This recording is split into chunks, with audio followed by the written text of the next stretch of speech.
Hello viewers, graphics স্কুলের পক্ষ থেকে আবারও সবাইকে স্বাগতম। আমি আব্দুল্লাহ রুহানি আছি আপনাদের সাথে। তো গত পর্বে আমরা দেখেছিলাম যে কীভাবে একটি পিকচার ইনসার্ট করতে হয়। তো আজকের পর্বে আমরা দেখব যে কীভাবে এই পিকচারটাকে বিভিন্নভাবে আমরা মডিফাই করতে পারি। তো চলুন শুরু করা যাক। তো আমরা যদি এই পিকচারের উপর একটা ক্লিক করি, দেখুন পিকচারটি যদি সিলেক্ট করি, দেখতে পাচ্ছি যে আমাদের এখানে ফরম্যাট নামে আরেকটি রিবন বা মেনু কিন্তু চলে আসতেছে। তো আমরা এখানে যদি ক্লিক করি, দেখুন এখানে বিভিন্ন ধরনের অপশন দেখতে পাচ্ছি। তো আমরা আমাদের পিকচারটাকে বিভিন্নভাবে মডিফাই করতে পারি। তো দেখুন এখানে একদম বামে যদি আমরা দেখি, এখানে কারেকশন নামে একটা অপশন আছে। আমরা এখানে এই ড্রপডাউনে যদি একটা ক্লিক করি, দেখুন এখানে বিভিন্ন ধরনের পিকচার ইফেক্ট আমরা দেখতে পাচ্ছি। আমরা জাস্ট মাউসটি আমাদের ওই ইফেক্টগুলোর উপর নিয়ে যাব, আমরা তার পরিবর্তনটা কিন্তু আমরা ডান পাশে প্রিভিউ দেখতে পাচ্ছি। দেখুন এখানে বিভিন্ন ধরনের কালার কারেকশন এখানে দেওয়া আছে, স্যাম্পল দেওয়া আছে। আমরা এগুলো কিন্তু আমাদের পিকচারের মধ্যে কিন্তু আমরা ইউজ করতে পারি। আমরা এগুলো দেখব, জাস্ট মাউস নিয়ে যাব এবং আমাদের পিকচারটি কিন্তু অটোমেটিক পরিবর্তন হতে থাকবে। তো আমি যদি এটিকে সিলেক্ট করে দিই, দেখুন আমাদের পিকচারটি কিন্তু এরকম হয়ে যাবে। এরপরে দেখুন কালার, আমরা যদি এখানে কালারে ক্লিক করি, এখানে বিভিন্ন ধরনের কালার ইফেক্ট দেওয়া আছে। আমাদের পিকচারের মধ্যে আমরা বিভিন্ন ধরনের কালার ইফেক্ট কিন্তু আমরা দিতে পারি। দেখুন এখানে কালার টোন, কালার স্যাচুরেশন, বিভিন্ন ধরনের অপশন এখানে দেওয়া আছে। আমরা আমাদের ইমেজের মধ্যে আমাদের প্রয়োজনীয় অনুযায়ী আমরা বিভিন্ন ধরনের কালার ইফেক্ট কিন্তু এখানে দিতে পারি। দেখুন আমরা জাস্ট এখানে মাউস নিয়ে যাচ্ছি এবং আমরা দেখতে পাচ্ছি যে আমাদের পিকচারটা কিন্তু অটোমেটিক কিন্তু পরিবর্তন হচ্ছে। এরপরে আমরা এখানে মোর ভ্যারিয়েশনে যদি ক্লিক করি, অর্থাৎ আমাদের কোনো যদি নির্দিষ্ট কোনো একটা কালার আমাদের দিতে হয়, সেক্ষেত্রে আমরা এখান থেকে কালারগুলো জাস্ট আমরা মাউস নিয়ে যাব। দেখুন দেখতে পাচ্ছি যে আমাদের পিকচারের উপর যে কালার ইফেক্টগুলো কিন্তু এখানে বিভিন্নভাবে পড়তেছে। দেখুন আমরা জাস্ট মাউস নিয়ে যাচ্ছি, দেখতে পাচ্ছি যে আমাদের ইমেজটি কিন্তু পরিবর্তন হচ্ছে। আমরা এই যে কালারটি যদি আমাদের প্রয়োজন হয়, জাস্ট আমরা এখানে ক্লিক করে দেবো, আমাদের ইমেজটি কিন্তু পরিবর্তন হয়ে যাবে। এরপরে দেখুন কালার ইফেক্ট থেকে এখানে সেট ট্রান্সপারেন্ট কালার, অর্থাৎ আমাদের এই যে ইমেজের যে ব্যাকগ্রাউন্ড আমরা যদি রিমুভ করি, তাহলে একটা ট্রান্সপারেন্ট একটা কালার দেখাবে। তো সেটাই আমরা এখান থেকে সেট করে দিতে পারি।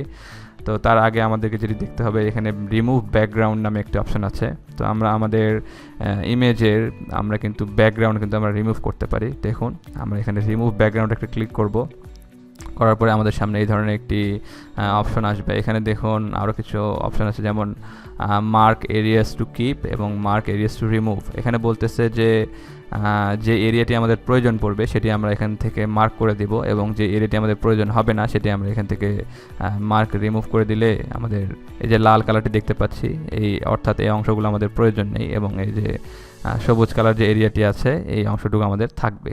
তো এখানে দেখুন আমি যদি এগুলোকে একটু বাড়াই দিই, এখান থেকে মার্ক আমি এটি করে দিলাম। এই পেন্সিলের মতো এই যে অপশনটি আইকনটি যখন আসবে, আমরা জাস্ট এইভাবে ড্র্যাগ করে করে আমাদের এরিয়াটা কিন্তু এভাবে বাড়ায় নিতে পারি। দেখুন আমি এইভাবে কিন্তু আমাদের এরিয়াটা কিন্তু বাড়ায় নিচ্ছি। তো এই যে সবুজ যে এরিয়াটি, আমরা যদি এই অবস্থায় যদি কিপ চেঞ্জেস করে দিই, তাহলে কিন্তু আমাদের বাদ বাকি অংশগুলো কিন্তু ডিলিট হয়ে যাবে। দেখুন এখানে ডিলিট মার্ক নামে একটা অপশন আছে। আমরা যদি এখান থেকে ডিলিট মার্ক করে দিই, আমি এখান থেকে ডিলিট মার্ক করে দিয়ে এখান থেকে কিপ চেঞ্জেস করে দিলাম। দেখুন তো বাদ বাকি আমাদের যে অংশগুলো ছিল সেগুলো কিন্তু অটোমেটিক রিমুভ হয়ে গেল। এভাবে আমরা রিমুভ ব্যাকগ্রাউন্ডের মাধ্যমে আমাদের পিকচারের যে ব্যাকগ্রাউন্ড সেটি কিন্তু আমরা চেঞ্জ করতে পারি। তো এখানে দেখুন আমাদের ইমেজটি কিন্তু একদমই দেখতে আগে আমরা যে কালার ইফেক্টগুলো অ্যাপ্লাই করছি তার কারণে এই ধরনের হয়েছে। তো আমরা যদি চাই যে আমাদের ইমেজটিকে আবার আগের অবস্থায় ফিরে নিতে, সেক্ষেত্রে আমরা এখান থেকে রিসেট পিকচার নামে একটা অপশন আছে। দেখুন আমরা যদি এখানে ক্লিক করি, সঙ্গে সঙ্গে আমাদের ইমেজটি কিন্তু আবার আগের অবস্থায় ফিরে আসবে। তারপরে দেখুন আর্টিস্টিক ইফেক্ট নামে একটা অপশন আছে। আমরা এখানে ক্লিক করব, এখানে বিভিন্ন ধরনের ইমেজের দেখুন ইফেক্ট এখানে দেওয়া আছে। আমরা এগুলোর উপর মাউস নিয়ে যাব, সঙ্গে সঙ্গে আমাদের দেখতে পাবো যে আমাদের ইমেজটি কিন্তু পরিবর্তন হচ্ছে। তো আমরা আমাদের পছন্দ অনুযায়ী আমরা যে কোনো একটি ইফেক্ট আমাদের পিকচারের মধ্যে কিন্তু দিতে পারি। এরপরে চেঞ্জ পিকচার, অর্থাৎ এই ইমেজটি যদি আমাদের প্রয়োজন না হয়, সেক্ষেত্রে আমরা এখানে দেখুন ফ্রম ফাইল, আমাদের ফাইল থেকে যদি কোনো পিকচার নিতে চাই, সেক্ষেত্রে এখানে ব্রাউজে ক্লিক করব, করার পরে ওই ইমেজের পরিবর্তে আমরা যে ইমেজটি নিব, অর্থাৎ আমি যদি এই ইমেজ সিলেক্ট করে দিয়ে যদি ইনসার্ট করে দিই, তাহলে আমরা দেখতে পাচ্ছি যে ওই ইমেজের পরিবর্তে কিন্তু আরেকটি ইমেজ কিন্তু আমরা নিয়ে নিলাম। তো এইভাবে আমরা এগুলো ব্যবহার করব। এরপরে দেখুন পিকচার স্টাইলস নামে একটা অপশন আছে। তো আমরা পিকচার স্টাইলের উপর যদি আমরা মাউস নিয়ে যাই, দেখতে পাচ্ছি আমাদের ইমেজের মধ্যে বিভিন্ন ধরনের স্টাইল কিন্তু অ্যাড হচ্ছে। দেখুন সুন্দর সুন্দর স্টাইল, সুন্দর সুন্দর ইফেক্ট কিন্তু এখানে অ্যাড হচ্ছে। আমরা যদি এই ড্রপডাউনে ক্লিক করি, দেখতে পাচ্ছি যে এখানে অনেকগুলো কিন্তু পিকচার স্টাইল কিন্তু এখানে দেওয়া আছে ডিফল্ট। আমরা জাস্ট এখানে মাউস নিয়ে যাব এবং তার পরিবর্তনটা কিন্তু আমরা এখানে প্রিভিউ দেখতে পাচ্ছি। তো আমাদের যেই ইমেজটি যে স্টাইলটি পছন্দ হবে সেটি আমরা জাস্ট এখান থেকে ক্লিক করে দিব, তাহলে আমাদের ইমেজটির উপর কিন্তু সেই ইফেক্টটি অ্যাড হচ্ছে। দেখুন আমি এখানে এটি সিলেক্ট করে দিলাম, আমাদের ইমেজের উপর কিন্তু এই ধরনের একটা স্টাইল কিন্তু চলে আসলো।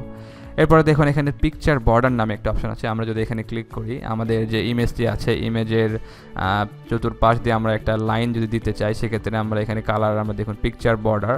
তো পিকচার বর্ডার এখানে আমরা প্রথমে কালার সিলেক্ট করে দিব। কালার সিলেক্ট করে দেওয়ার পর আমরা এখানে দেখুন মোর আউটলাইন কালার, এখানে আরও অনেকগুলো কালার দেওয়া আছে। আমরা এখান থেকে একটা কালার চুজ করে নিব। নেওয়ার পরে আমরা যেখানে যেটি করব, এখানে ড্রপডাউনে ক্লিক করব। করার পর এখানে দেখুন ওয়েট, অর্থাৎ আমাদের যে লাইনটি আমরা নিতে যাচ্ছি সেই লাইনের যে উইথটা সেটি কীরকম হবে, আমরা এখান থেকে অনেক মোটা করে দিতে পারি, আবার অনেক পাতলাও রাখতে পারি। দেখুন আমি এখানে সাপোজ এই 4.5 যে পয়েন্টটি আছে সেটা আমি সিলেক্ট করে দিলাম। দেওয়ার পরে আমি এখানে আবার যাই, আমাদের ড্যাশ, আমরা যে এই যে লাইনটি নিব, লাইনের পরিবর্তে কিন্তু আমরা এখানে ড্যাশেসের মধ্যে এই যে আমরা ডিজাইনগুলো দেখতে পাচ্ছি, লাইনের ডিজাইনগুলো, এই ডিজাইনগুলো কিন্তু আমরা ব্যবহার করতে পারি। করার পরে জাস্ট আমরা কী করব, আমরা এখান থেকে একটা কালার কিন্তু আমরা সিলেক্ট করে দেবো। দেখুন কালার সিলেক্ট করে দেওয়ার সঙ্গে সঙ্গে আমাদের দেখতে পাচ্ছি যে ইমেজের চতুর্পাশ দিয়ে কিন্তু একটা বর্ডার কিন্তু চলে আসছে। তারপরে দেখুন এখানে পিকচার ইফেক্ট, আমরা যদি পিকচার ইফেক্টে ক্লিক করি, এখানে অনেকগুলো পিকচার ইফেক্ট আছে। দেখুন প্রিসেটসের মধ্যে কী কী আছে, আমরা যদি এখানে ক্লিক করি, দিয়ে আমরা জাস্ট মাউস নিয়ে যাচ্ছি, দেখতে পাচ্ছি যে আমাদের ইমেজগুলো কিন্তু বিভিন্নভাবে পরিবর্তন হচ্ছে। তো এইভাবে আরও অনেক দেখুন শ্যাডো ইফেক্ট নামে আরও অনেকগুলো অপশন আছে। আমরা আমাদের ইমেজকে কিন্তু বহুভাবে কিন্তু পরিবর্তন করতে পারি। দেখুন অনেকগুলো সুন্দর সুন্দর ইফেক্ট দেওয়া আছে। সাপোজ আমি এই যে একটা সুন্দর একটা পিকচার ইফেক্ট এটি যদি আমি দিই, দেখতে পাচ্ছি যে আমাদের ইমেজটা কিন্তু সুন্দরভাবে কিন্তু পরিবর্তন হচ্ছে, অনেকগুলো সুন্দর সুন্দর স্টাইল কিন্তু চলে আসতেছে। তো এখানে অনেকগুলো আপনাদের বিভিন্ন ধরনের স্টাইল এখানে দেওয়া আছে, আপনারা এগুলো এক এক করে দেখবেন। এখানে অনেকগুলো দেওয়া আছে, এক পর্বে আসলে সব দেখানো সম্ভব নয়, আপনারা জাস্ট এগুলো প্র্যাকটিস করে করে দেখবেন, যেটি আপনাদের পছন্দ হবে সেই ইফেক্টগুলো আপনারা এখানে ব্যবহার করবেন। এরপরে দেখুন আরেকটি অপশন, সেটি হলো আমাদের এখানে পজিশন নামে একটি অপশন আছে। আমরা যদি ড্রপডাউনে ক্লিক করি, আমরা যখন একটি ইমেজকে সিলেক্ট করব তখন কিন্তু এখানে এই ধরনের একটি লেআউট অপশন আছে। আমরা এখানে ক্লিক করলে, যদি ক্লিক করি, এখানেও কিন্তু আমাদের পজিশন অপশনটা কিন্তু আসবে। আর যদি না শো করে তাহলে আমরা এখান থেকে পজিশন, দেখুন এখানে আমরা চাচ্ছি যে আমাদের ইমেজটিকে আমরা কোথায় রাখতে চাচ্ছি। তো দেখুন এই যে এটি হচ্ছে ইন লাইন উইথ টেক্সট, অর্থাৎ আমাদের পিকচারটি এরকম থাকবে। এরপরে এখানে আছে position in top left with square text wrapping, এখানে বিভিন্ন ধরনের পজিশন দেওয়া আছে। আমরা জাস্ট এর উপর মাউস নিয়ে যাব, আমাদের ইমেজটিকে আমাদের যেই জায়গায় নিতে হবে জাস্ট আমরা এখান থেকে সিলেক্ট করে দিব, তাহলে কিন্তু আমাদের ইমেজটি কিন্তু পরিবর্তন হবে। এখানে আমরা দেখুন ড্রপডাউন আবার যদি ক্লিক করি, এখানে এই অপশনগুলো কিন্তু এখানেও দেওয়া আছে। তো আমি এটিকে ডিলিট করে দিচ্ছি। এরপরে দেখুন র্যাপ টেক্সট, আমরা এখানে ক্লিক করার পর আমাদের এখানে আরও অনেকগুলো অপশন আছে। দেখুন এখান থেকে আমরা আমাদের ইমেজটাকে যদি বিহাইন্ড টেক্সট করে দিই, তাহলে আমাদের ইমেজটা কিন্তু আমাদের টেক্সটের নিচে চলে আসবে।